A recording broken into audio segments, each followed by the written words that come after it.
Welcome to My Bloody Website, the show where we talk all things online for small and medium business owners or executives who still refer to their bloody website. I'm one of your co-hosts, Daryl King. And I'm Edmund Pelgan. Hi, Edmund. How are you doing? Not too bad, mate. Yourself? Very good. Exciting episode today. We've got another SEO. Jason's a Melbourne-based SEO who helps e-commerce businesses maximize their digital presence for inbound marketing. Oh, all those big words in there, eh? Jason has spent over 10 years helping businesses understand how to get the most from their SEO and online marketing, which he has, I know that.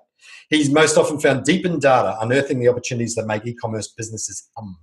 He thrives on the technical aspects of SEO and inbound and is a long-standing proponent of sustainable SEO tactics, which we might talk a little bit about that as well, that integrates across a business whole marketing function. Welcome, Jason. Thank you. Thanks for having us, guys. Thanks for having me. Before Ed jumps in, because I know he's going to grill you with questions as well, I love that term sustainable SEO because I think it goes to the heart of what we hope the show is helping people with, which is not quick fix fads, which is not jumping on the latest thing, is not doing that stuff, but we're in the business of building businesses. That's what we're all about. And so maybe you just quickly talk about, what do you mean by sustainable SEO? Yeah, so sustainable SEO is all about maintaining best practices within your website. So there are a lot of black hat or grey hat SEOs who, find little loopholes and shortcuts to try and get a website ranking. Me and Ed and, a lot of SEOs out there have tried it, tested it, and it's certainly not a sustainable approach to SEO. So if you do engage in, a little slightly grayish and black hat type of tactics, what you get is short-term gains, but, in the long run, you'll start to see the diminishing returns of that investment. So we've done it before. I've personally done it before. I've got websites penalized before, so I do know the ramifications of cutting corners. So at the end of the day, sustainable SEO is all about putting in the hard work, maintaining best practices on your website and reaping the rewards in the long run. Okay, so for the audience that, because we've got a broad spread, some people, still getting their head around SEO. An example of that is like there are always opportunities to buy links or the little link parts or stuff like that. And so jumping in and finding this little way and getting it done, yes, you might get a little boost today, but in 8-12 months when there's a correction, and I'm using a really simple example, but that correction comes along, hurts you much more. So it's not sustainable. And what we're talking about, whatever that you're going to invest your energy in from an SEO or any form of marketing, make sure that it's got long-term value rather than jumping on a fad and just doing this thing that got someone in a forum, a great thing, or you heard it from some guy, oh, I did really good and I spiked straight away. So you implement it without thinking about it. That's correct. Yeah, that's correct. There's a lot of sad SEOs out there who are crying in their noodle soup after they've been penalised and their affiliate sites are down. So you don't want to be that guy or gal. Hey, Jace, I want to ask a question. You have a very strong expertise and you're very well known for e-commerce SEO. So for the average punter out there, can you explain the difference? When you say e-commerce SEO, what are you talking about isn't it just all SEO? Yeah, so e-commerce SEO is very specific because it's a very exciting channel simply because it's transactional, right? You've got 5,000 products and potentially you're dealing with a very, very large website. So that's when e-commerce SEO comes into play. And both from a technical perspective as well as a content perspective as well is very vastly different from, say, a brochureware website or, a plumber that's servicing the Melbourne area. They might have just a 6-page website, whereas an e-commerce website would have anywhere upwards of 5,000 to 10,000 pages that you have to deal with and optimize for. So the scale of it is massive in comparison to, say, a brochureware website. So that's why I draw the distinction between e-commerce SEO. And with e-commerce SEO, I normally deal with stakeholders who are very passionate about driving revenue and conversions. So every dollar that they invest in me as a consultant, they expect a dollar value return, whether that is 3x or 5x or 10x return on the investment. That's a distinction of e-commerce SEO. I guess that's a really good point. that, and for those listening that have 5 or 10 products, the principles are going to apply equally to you, but obviously they'll be much easier to handle than a complex 5,000 site. But it gives you the example of Jason's scale. But I think that's the really key thing, I guess, when Jason gets excited about it, is because when you tweak the dial, either way, you see an impact on revenue. It's a lot harder when we're talking lead gen or things like that, because there's still work done to generate sales, but you have a direct impact on the revenue and the sales tomorrow and the day after. If you make a mistake, things go off. That's correct. If you get it right, to your point, Edmund, I mean, the core SEO fundamentals and tactics and techniques that we applies the same to any type of website. It's just the scale of it that's different in comparison. Are there any specific e-commerce issues or problems that people continue to make? Like when you get a big enterprise e-commerce site or even a smaller business e-commerce site come to you, what are the common problems that you see? The common problems that I tend to see is a wrong information architecture. So when you say you have a product catalog of about 5,000 products, for example, right? How they group and categorize products together and name those categories makes a big, big difference. And obviously with keyword research is going to help unearth what your target audience is using to search for a specific product category. For example, if you sell laptops, would you call them laptops or notebooks? Good point. And if you take the other comparison, a complete opposite of that would be if I was a notebook, physical exercise book retailer to scribble notes on, would you call your products notebooks or notepads? Yeah. So you need to firstly decide what target keywords your target audience are using, and how you can group your products together into logical little categories and subcategories. That makes a big, big difference. So sometimes I think business owners or e-commerce providers or business owners, they tend to forget, and the term, right, that they use to describe their products and services, but they don't consider what the target audience are using to search for their products and services. That's the danger of saying the catalog I get from my supplier calls them exercise books. Yeah. So these are the categories. This is what my web developer's putting up, and they do it. So obviously their keyword research is really, really big there. 100%. And I mean, even down to, I suppose people can make some pretty easy mistakes. Even in the examples of menswear, womenswear on the same site, you don't necessarily make that distinction based on what you think it should be, do you? So information architecture was point one. What about other issues? I guess wrong use of website features is another common issue that I tend to discover.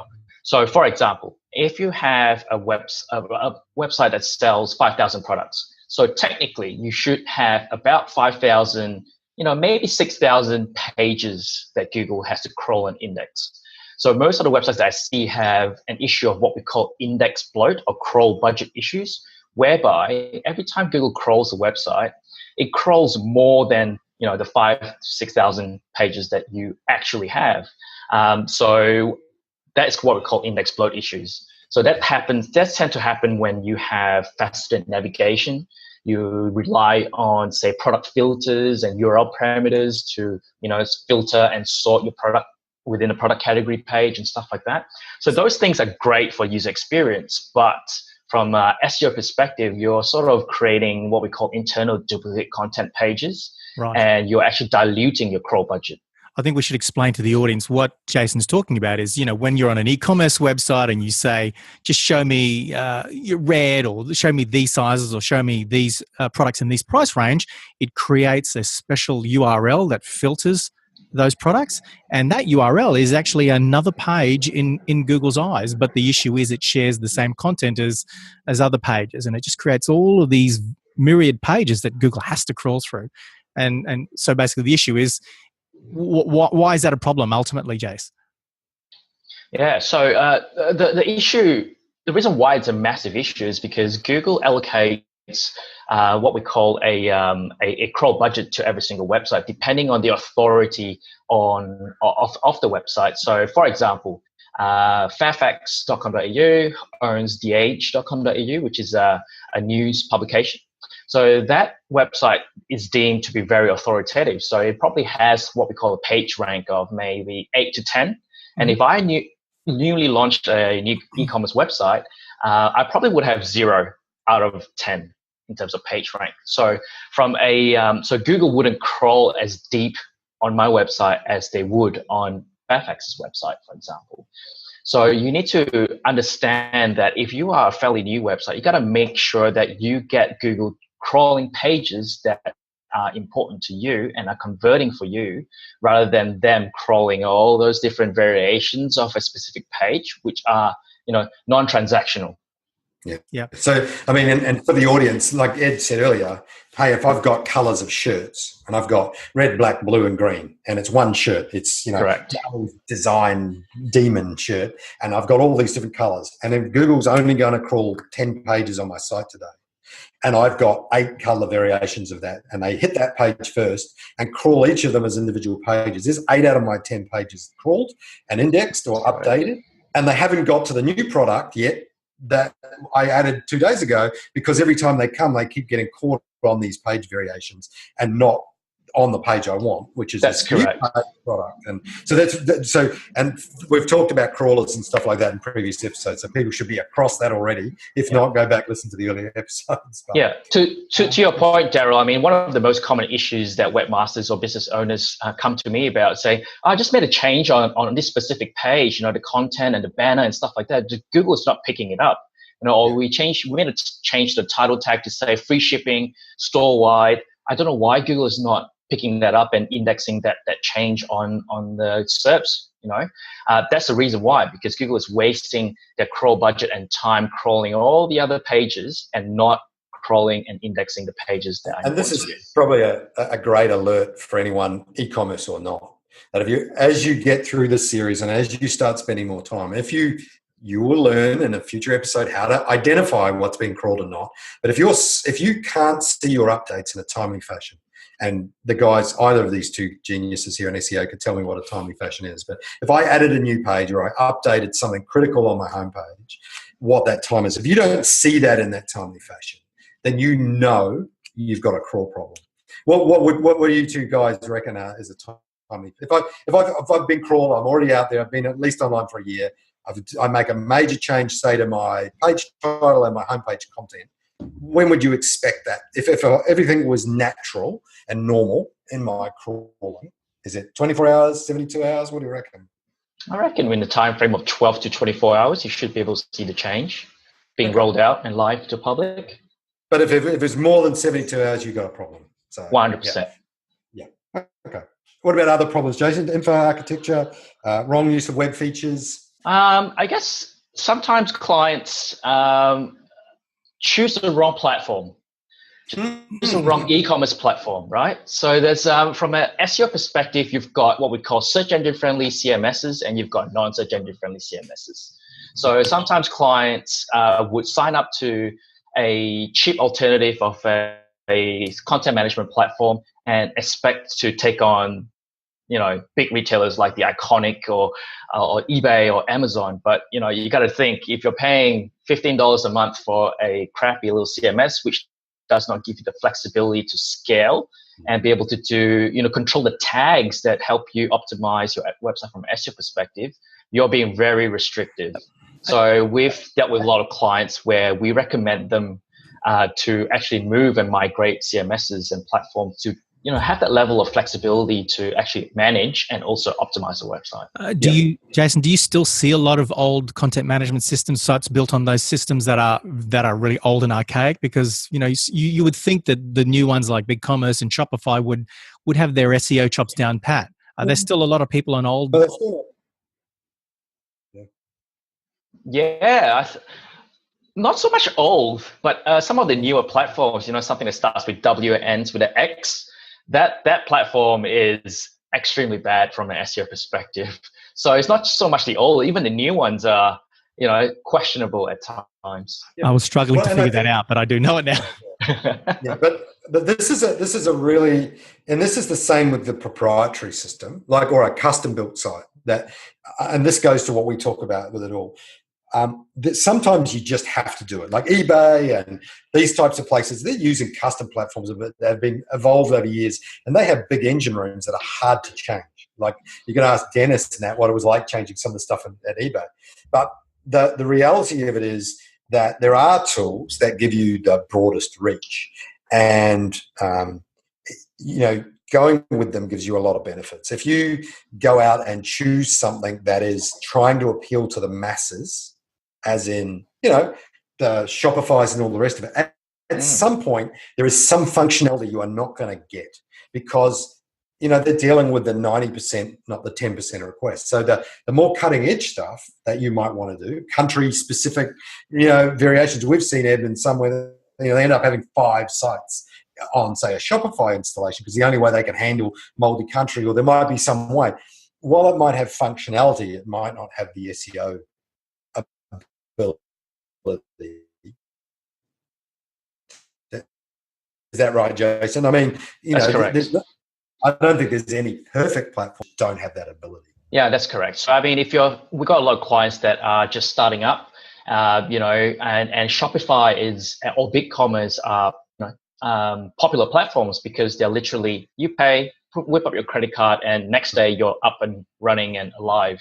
But you do hit a brick wall very quickly. So if your business does scale up to be a $2-5 million business, and your product set or your product SKUs tend to grow up to 5-10 product SKUs, that's when you start transitioning away from software as a service type of offerings such as Shopify or BigCommerce into something more advanced and more custom built, because you're going to start thinking about warehouse integration, pick and pack integration, and all these kind of different integrations to help run your business.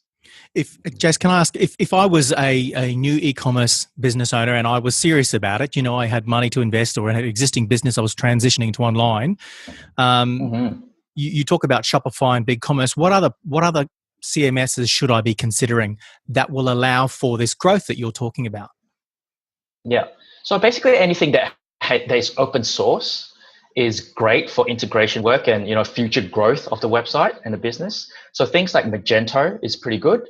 WooCommerce is really good as well, which Daryl can attest to as well. So these 2 platforms are open source, which means that the code is open. You can actually hack it and customize it to your own requirements. And when it comes to integration and looking for external developer help, there's tons of them around.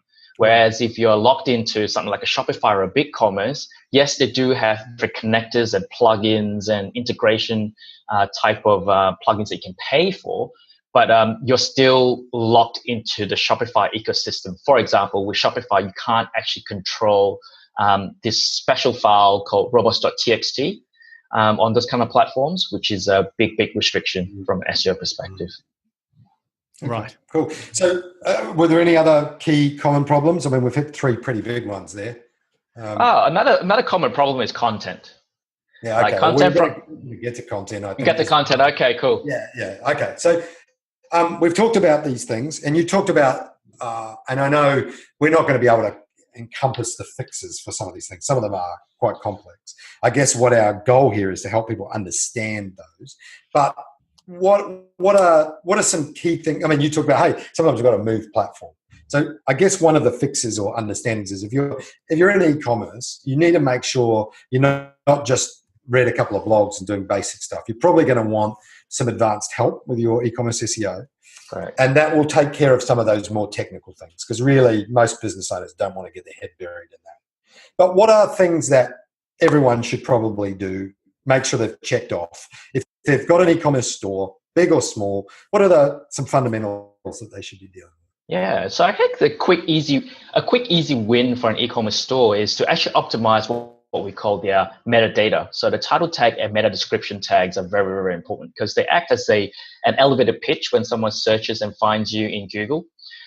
So there is a specific formula that we use to optimize these. So which is for your meta descriptions, you want to make sure that you convey your USP, your unique selling proposition, and also include a strong call to action to entice the user to click on your listing.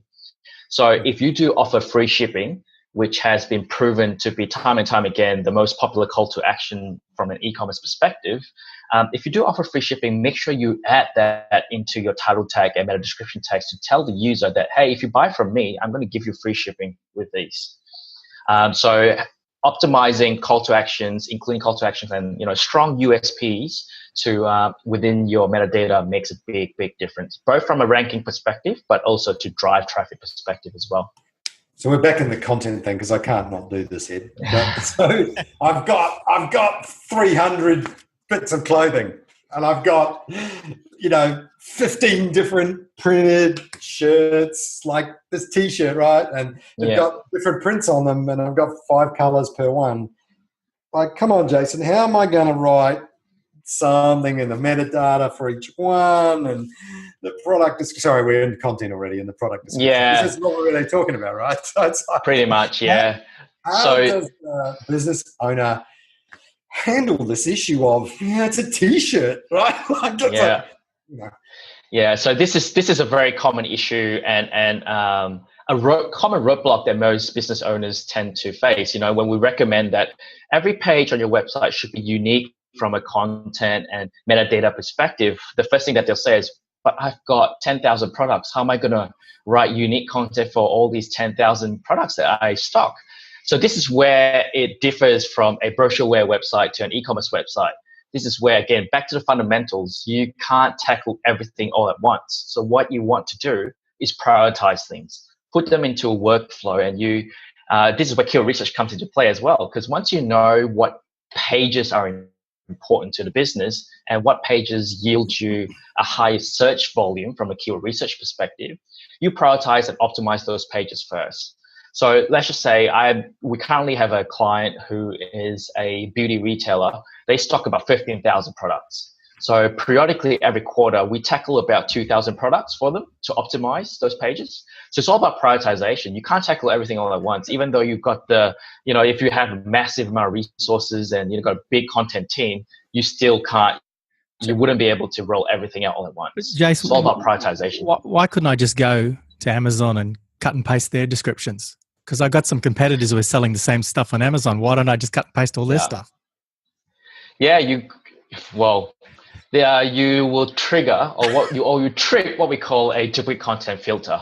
So Google is very smart to know that the source and origin of a specific content. Mm-hmm. So to give an example, the Apple recently released a new Apple iPhone X and Apple iPhone 8, I think.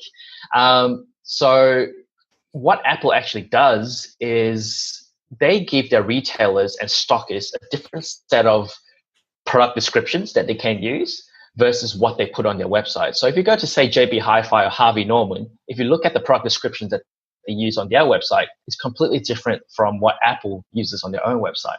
That's to actually battle that specific issue of duplicate content. So Apple actually provides that. 100%, yeah. I know that for a fact because I got a mate who works on the Apple account. So he tells me that they actually provide separate product descriptions. That's very forward thinking, isn't it? Retailers.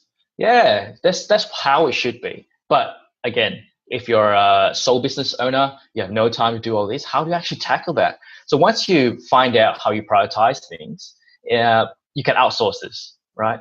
Everyone has a specific skill set, and there are people out there who, just love to write content and who just live and breathe content day in, day out.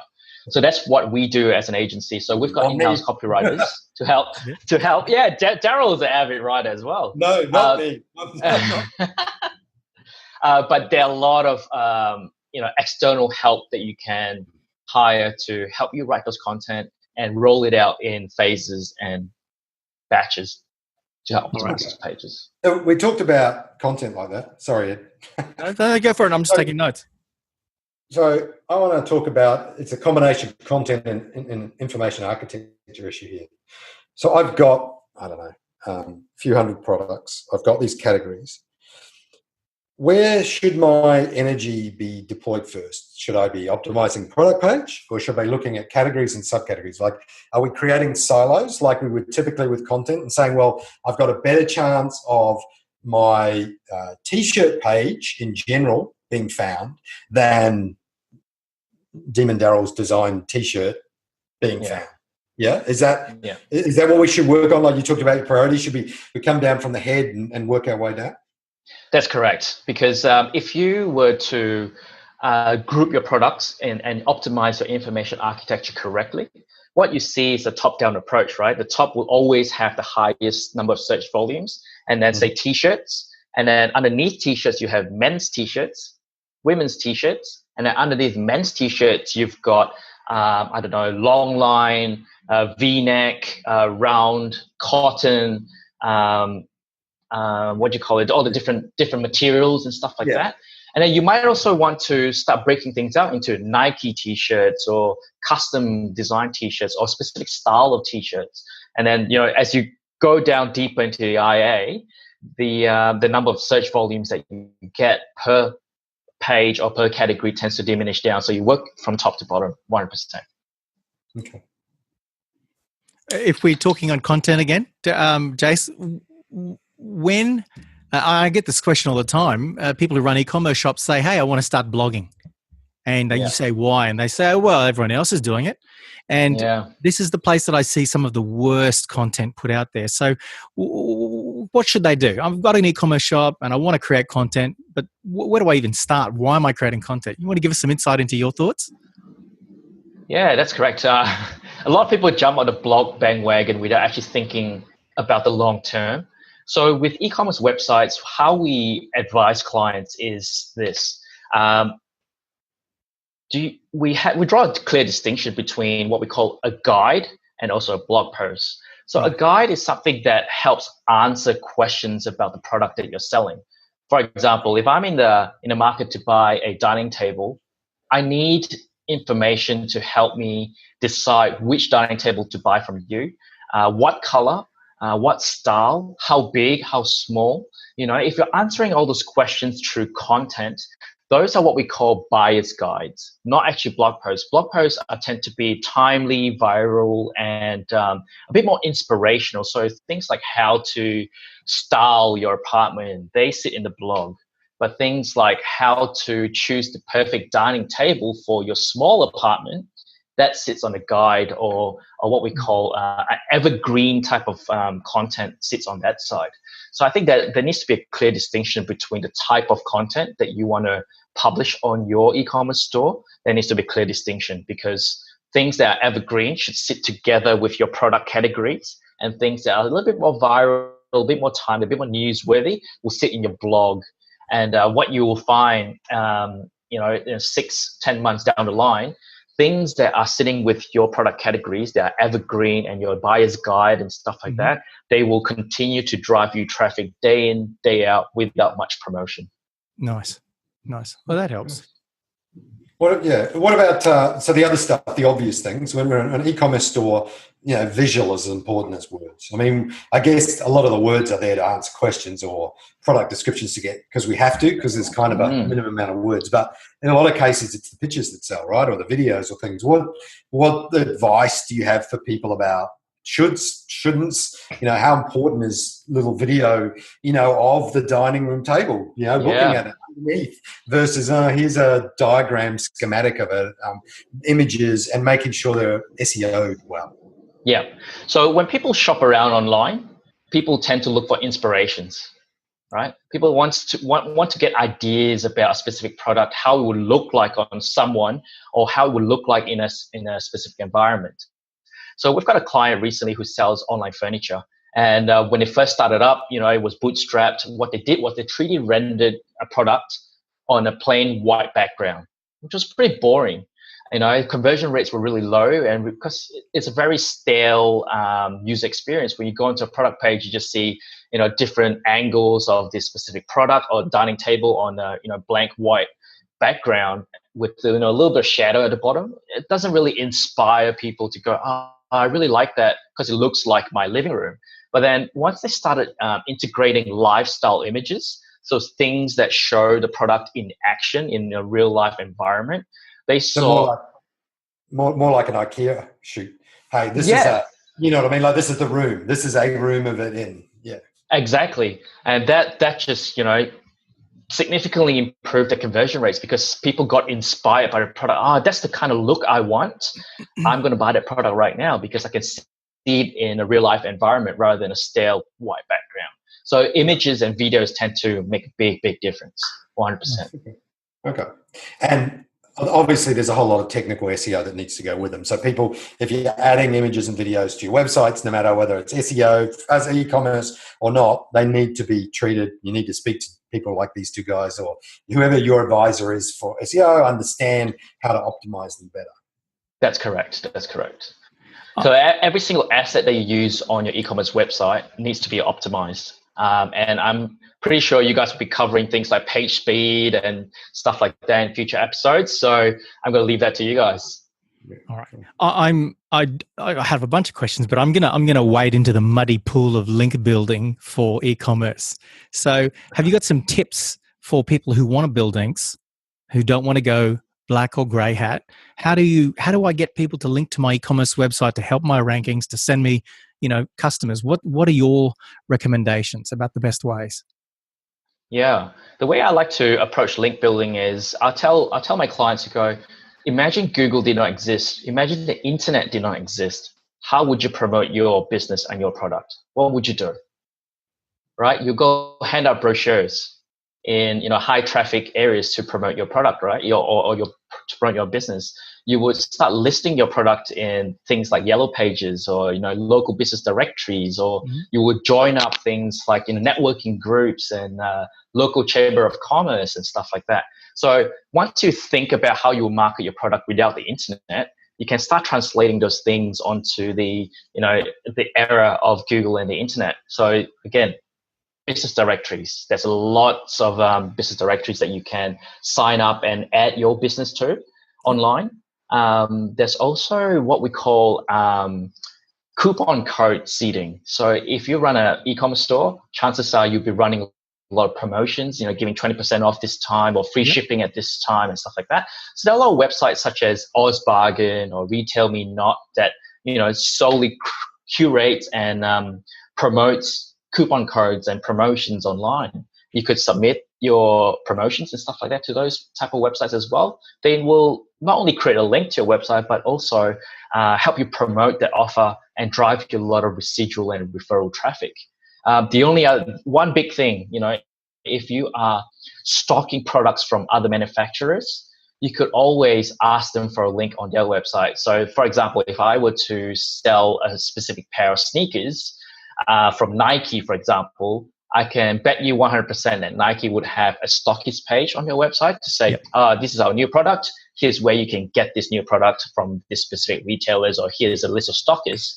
If you're not listed on those websites, on that list, make sure you hit up your rep and say, hey, we're actually selling your products. Can you actually include us into this page as well? It's a win-win situation. So I think those are some quick wins. Yeah, I mean they are. What amazes me is that they're just logical, right? You would expect to list your business there regardless, and it's surprising to me that a lot of people would miss those easy, simple, fundamental opportunities. There's that word again, fundamental.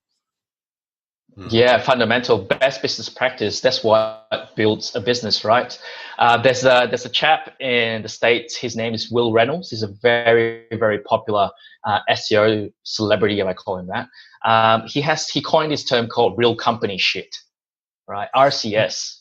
So RCS is all about, again, translating good business practices into the online world. You don't cut corners. Yeah. If you're running a legit business, you don't, go to a black market to buy crappy products to sell on your website, right? You don't do that. Most people don't. Yeah, exactly. Everyone has ethics, and at the end of the day, cutting corners is not going to bring you much. So if I'm a real business owner, e-commerce shop owner, I'm in it for the long haul, right? And I've got a limited amount of time. Where should I focus my efforts to make sure that my SEO is improving, that my business is growing in Google, I'm getting more traffic and making more sales? Yeah, so big issues that I see most e-commerce businesses fail is that they rely solely on a single channel, one single channel. So whether it's maybe SEO or affiliates or EDMs or PPC, Where I see people succeed is when they invest in all these channels and dissect their media budget accordingly. So my advice is don't just rely on SEO, because SEO is a long-term play. It takes anywhere between 6 to 12 months for you to see results. And in the interim, you should be investing in things like growing your email list, investing in Google AdWords, Facebook ads, and stuff like that. So diversifying your traffic sources so you don't just rely on a single channel. That's when you're going to succeed. That's right. And did you hear that? You heard it here first as an SEO guy saying, no, just rely on just SEO. But I guess you would, coming back to your points before, though, you said a lot of fundamental SEO issues boost the performance of those other channels, right? Good site load Correct. speed, good content, good product descriptions, all those things help those other channels convert better and make more sales.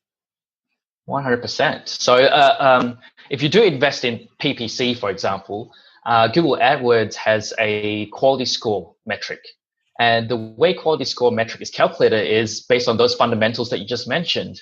Is the keyword being used in the title tags within the content? Is the page loading really fast? Is that page converting seamlessly for users? Those things make up what we call the quality score within Google AdWords as a channel.